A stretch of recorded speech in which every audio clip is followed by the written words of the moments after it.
Hey folks, it's Brian again. Um, After about a month now, I was finally able to get 5 adults with families, jobs, holidays, and other responsibilities together so we could play some Dungeons and Dragons. Princes of the Apocalypse. Hey, there was something I was going to mention, but I'm pulling a complete blank. So we'll just get back into my review from our game last night. We started off finishing up a couple things. They had the encounter with the fire cultists and went into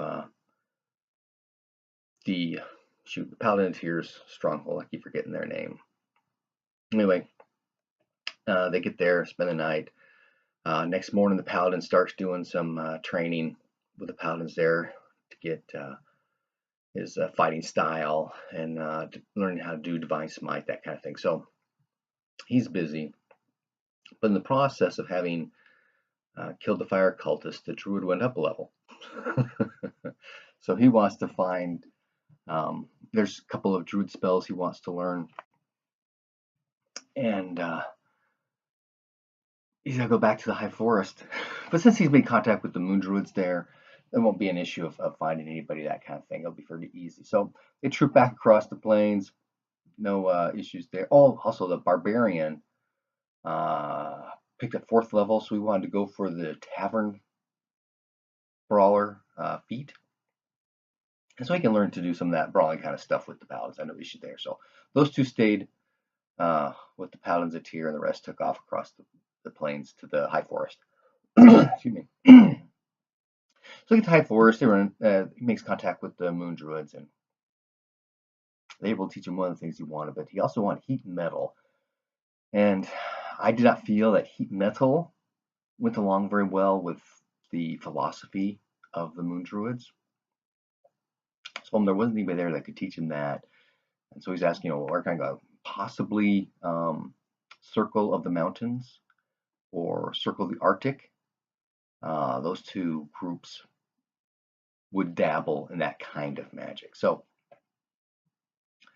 we're discussing, okay, do you want to hold on to your spot, and when you come across somebody else somewhere else to be able to learn it, you can do that, or you can learn something else. And he decides he would instead like to learn silence.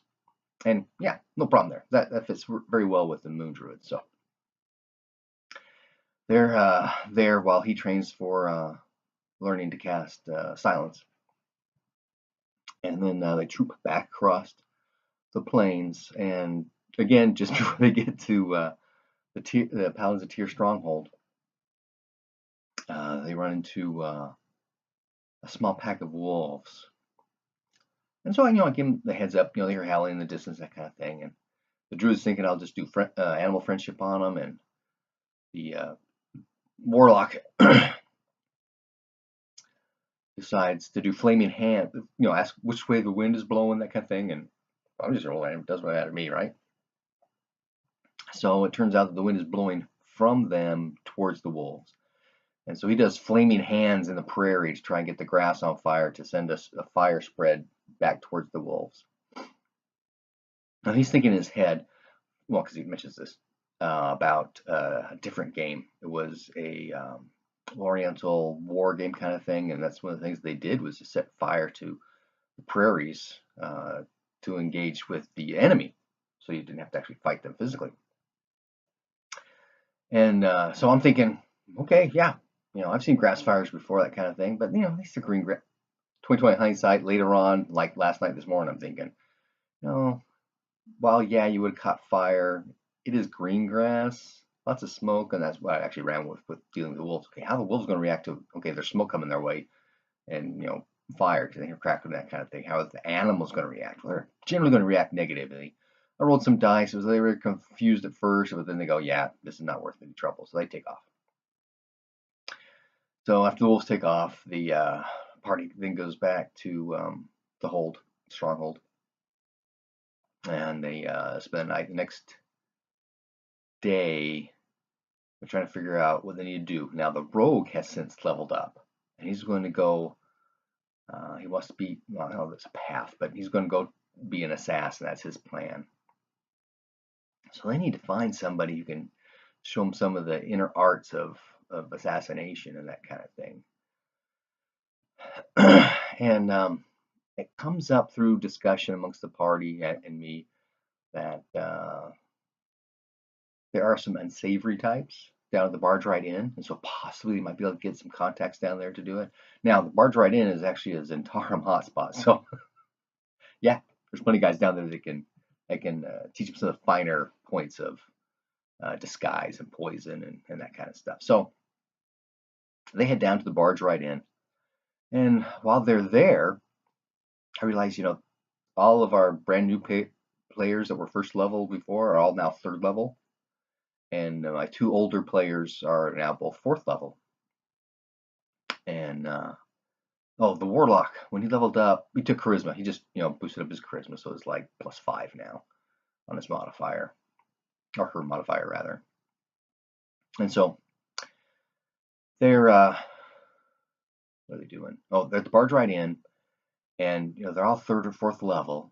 And there's a side quest for the Bardgewright Inn for third level characters. Well, okay, fine, we can do this. And because I'm familiar with the side quest scenario, that the scenario is written for them the PCs to actually take over and run the inn while the innkeeper has to run off and do something else, and then bad things happen. They blame the PCs and that kind of thing. But I just had to run, bad things happen, and there's a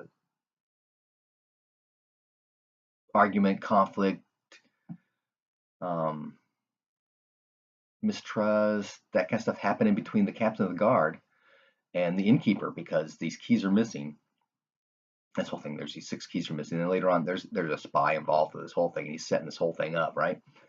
And I know this, but really quick, I'm reviewing while the guys are talking. Okay, what's happening first, what's happening second, what's happening third, that kind of thing. So in the morning they get up, they go to breakfast. There's an alarm sounded. All the doors are shut. They're barred. There are guards at every entrance. And they see the innkeeper and the captain of the guard have an argument behind the desk. At the end, going, and well, how do we know what's going on? How do we get involved? That kind of thing, or do we need to get involved even? And so the captain of the guard gathers everyone into the tap room, and tells them that there's been a theft and that they're going to search everyone. And so they start turning out the pockets. The warlock gets up in arms about this. Acquiesces to the searching, but is spewing off, just wait till my family hears about this. And the captain of the guard, this is her town. She could care less. And so there's a little bit of mouthing off between the two of them. And as they're pulling out pockets and stuff, one of the PCs, person with the highest wisdom, makes a perception roll, had noticed somebody holding a note in their hand and taking off before the alarm went off. And so they mentioned that, and so captain of the guard, I have a difficulty with the pronunciation of some of these Sword Coast names, and so I will often Brianize them, Anglicize them, Americanize them. So Cassandra, the captain of the guard, sends the druid, who was the one who had seen this guy, out into the street with 2 of her guards to track this guy down. And while all this is going on, people are talking and stuff, and things are happening, and I am taking opportunities to read through the side quest again and again to try to keep all that fresh in my head, because that's the one thing I didn't do in prepping up. I read through all of the strongholds for the cults. I read actually through all the temples for the cults, because at every stronghold there's an access to the temple, and the game is set up where you're not supposed to go to the temple yet because you're not high enough level. If they want to go down, they'll go down, and they'll see something that's bad enough that they won't continue forward, and they'll go back up. But anyway, so I prepped that up because at least the entrance areas, and actually I had time yesterday, I think it was. No, it was Thursday, Thanksgiving in the morning, to actually go through all of the temples. Just a quick review to see what's out there, what's going on. When I realized, because I use spreadsheets, and I randomize all the stats for like creatures and NPCs and stuff. So I've got a spreadsheet with randomizers in it and doing all that stuff, and I printed them all out. I realized I don't have anything done for the temples yet. So I'm going to have to go through and work that issue next, because in a couple of spots they can possibly get pretty close to getting into a temple. So anyway, they get involved with what's going on. They're trying to get involved. Lady Jovashai, the warlock, walks to the captain of the guard and says, "Hey, we deal with this kind of stuff. Do you need any help?" That kind of thing. But she completely failed her persuasion roll. But a couple of other PCs do the same sort of thing, and they make theirs. And so the PCs eventually wind their way into the investigation of what's going on. Now, the warlock is really getting upset about the fact that the captain of the guard, specifically, although the innkeeper, they actually didn't keep her anything, and he could have helped out some too. But the captain of the guard is not forthcoming with a lot of information. Well, of course she's not. These are complete strangers. She's doing an investigation. She's not going to tell strangers, even though she'll use them to help find stuff and track things down and search rooms and that kind of thing. She's not going to divulge all the secret information, especially with what keys are missing and where they go to and that kind of thing, which is what she's asking about. Anyway, so they're doing hand-to-hand search, and one of the PCs notices that one of the serving boys is holding something in his hand, and he holds it out to the guards, and he's looking really embarrassed and scared. And there's a note, and the guard takes it and reads it, and then gives it to Cassandra, and she reads it, and they do a little interrogation there. And then she goes to the desk, the inn desk, go through the registrar, and because there's a guy, Kendrick, his name is on the note, and so she's looking for his name in the book, and so they find out what room he's in. They go up there, and a couple of PCs are with her. And as they go up to the room, they hear a ruckus going on inside. She pounds on the door. Probably just kicked it in, but that's okay. Says who she is, and they hear something drop and break. So they got the master keys. So they open the door. They go in, and there's this guy, Kendrick, who is at the window. Got it open, like he's looking like, can I jump out? Can I survive? And on the floor is a broken box with these large spiders, scurrying up under the bed, kind of thing. And then he turns around and sees those guys, so he tries to bolt. And the half-orc, having just gotten his tavern brawler feat, whacks him. Does some pretty decent damage, because the guy's a noble. He's only got 2 hit die kind of thing. And then does a grapple on him. So he's got him all grappled up, and the guy's all mashed up in the face. And Kendrick at this point is just falling apart because he has no idea what's going on, and he's freaking out, and he's under a lot of stress. And Cassandra notices there's a note on the bed, so she picks that up and gets fuming mad. And they all go down to the tap room. At this point, there's some more discussions going on. One of the PCs notices a dwarf moving up and down the hallway. And at this point, the notes start coming out, and the party gets more involved, and they're actually getting some more information. They make some more persuasion rolls, and so Cassandra kind of doesn't confess up, divulges that there are keys that are missing, specifically to the gate, into the postern gate, into some of the inner wall gates, and to 2 rooms here in the inn.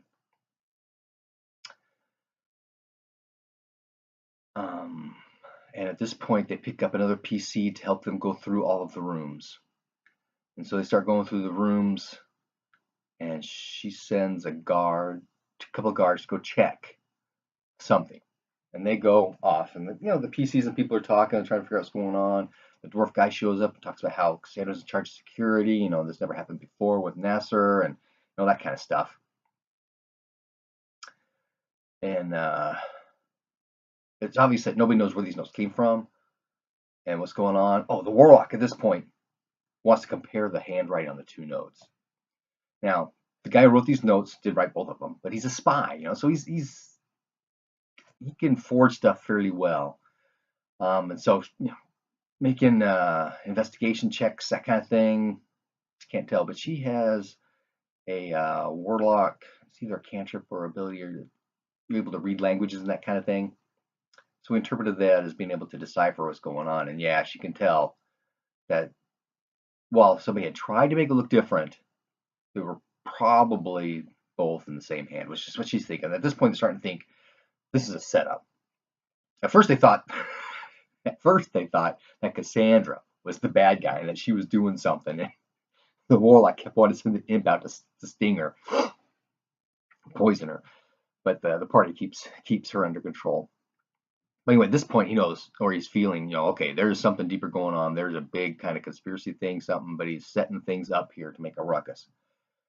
While all this is going on, they notice the guards. They had gone back behind the main office, are running down the hallway and up the stairs where Cassandra is. So the rogue follows them to see what's going on. And at this point, they all come back together, and there's some more communication going on. They've made some more rolls to convince Cassandra that they can actually help, and they have been helping a little bit. And the warlock brings up that there's something going on because both these notes are written by the same hand. And that's when the warlock actually finds out what all the keys go to. And the two rooms in the inn that they go to is the strong room behind the main office and a meeting room in the South Tower. And that's when we find out that the strong room is actually open. So they all go back there. The druid makes a move to walk into the strong room, and Cassandra blocks him. No, you're not going in there. While they're having discussions on what's going on, you can tell the room is full of stuff. Obviously, there's some expensive things in there, that kind of stuff, some chests, that kind of deal. Warlock sends Aloysius, her imp, in there, spider form, invisible, to go check things out. And he finds silver buttons on the floor. And he brings them back to the warlock, and so Lady Jovashai is holding them behind her back, grabs the buttons and says, who these belong to, kind of thing. And Cassandra has to make a couple of rolls because one, she doesn't want to confess outright that they're her buttons, or look shocked that they're in there because she knows she's getting set up for something. Because one of the notes said that Cassandra was the one to watch out for, that kind of thing. But after a couple of rolls, she's able to hide her surprise, but she gets upset saying, "Those are mine. Where did you get them?" And she says, "From the strong room." She goes, "Well, how'd you get them out of the strong room?" And that's when he has Aloysius, surprise kind of thing, shocks her, that kind of deal. And he says, "Sting her in the neck," but no, he withdraws that action.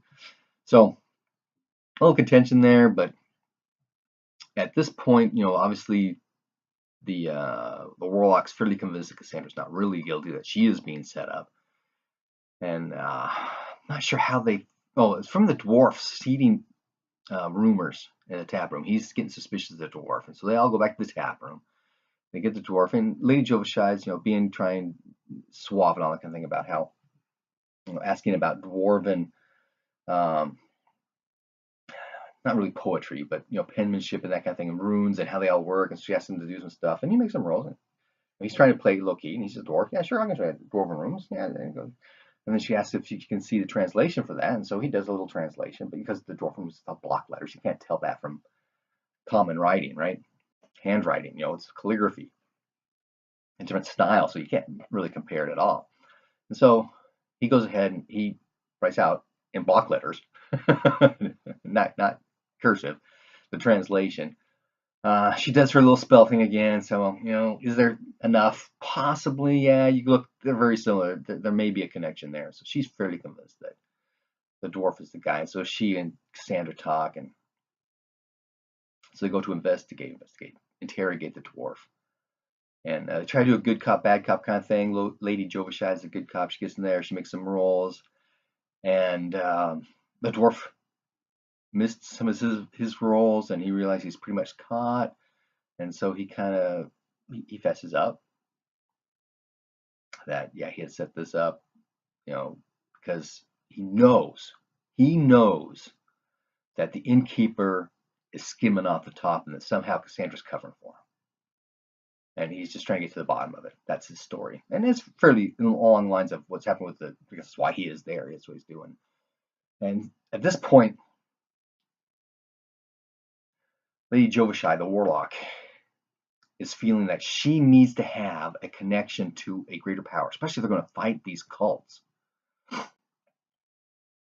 And so she wants a connection to the Zentarum and thinks this guy is it. If she can get a connection to the Zentarum from here, maybe she can use them as allies, that kind of thing.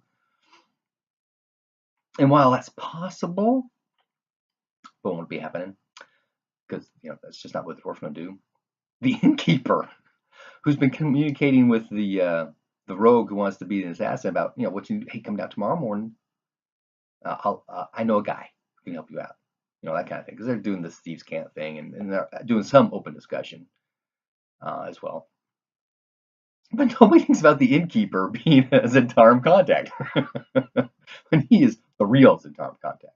Well, anyway, so they're trying to work over this dwarf to be their Zentarum contact and help them out and that kind of thing. And they get down to the fact that he is a Zentarum agent, but he wasn't really sent here by the Zentarum. It's kind of a self-motivation, hey, boss, I went and I found this and this and that. Got to take over Bardgewright Inn. There's bad stuff happening. They're skimming off the top. The guards are crooked and helping out, that kind of stuff. And this is a self-initiated kind of investigation on the dwarf Zentarum agent's part. But Lady Jovashai asks about, his boss, his contacts, which are in Waterdeep. And she's from Waterdeep. And so she gets a couple of names. So she's going to try and use that to get, an ally with the Zentarum.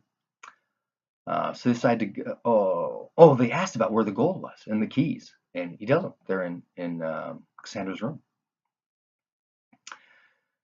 So it's good cop is done, bad cop is coming in. So Cassandra comes in to play bad cop. And while she's doing that, the party goes up to her room. And sure enough, they find a chest. It's got 300 gold pieces in it and the keys. So they bring that down. Meanwhile, the innkeeper's done an inventory on the strong room and found there's 500 gold pieces missing. One of the PCs almost catches on to the dollar difference, but doesn't bring it up enough or loud enough to the party that everybody else starts to jump on that hey, there's still 200 gold pieces missing. But eventually the innkeeper will find it. So they come back and talk to Cassandra saying, hey, you've been set up. Here's missing gold. Here are the missing keys. And they look at the Zentarum agent, and he has been beat up. He has been under at least twice and been medically recovered. So he's been beaten to a pulp. Cassandra is not happy with what's going on. Okay, so the keys are returned, and so she pulls the guards off. Gets with the innkeeper, returns the gold, the keys, and that kind of thing.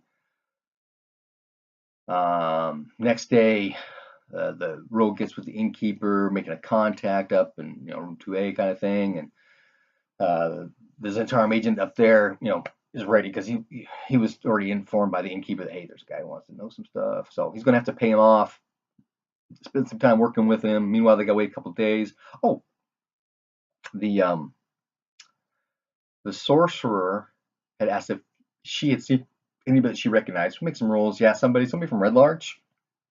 So I'm looking at who could this be? And so I figured it's the halfling from the Wainwright. He's down here. There are other Wainwrights down here. He's just getting some spare parts or something, right? So he's gathering some stuff up. He'll be leaving in a couple days.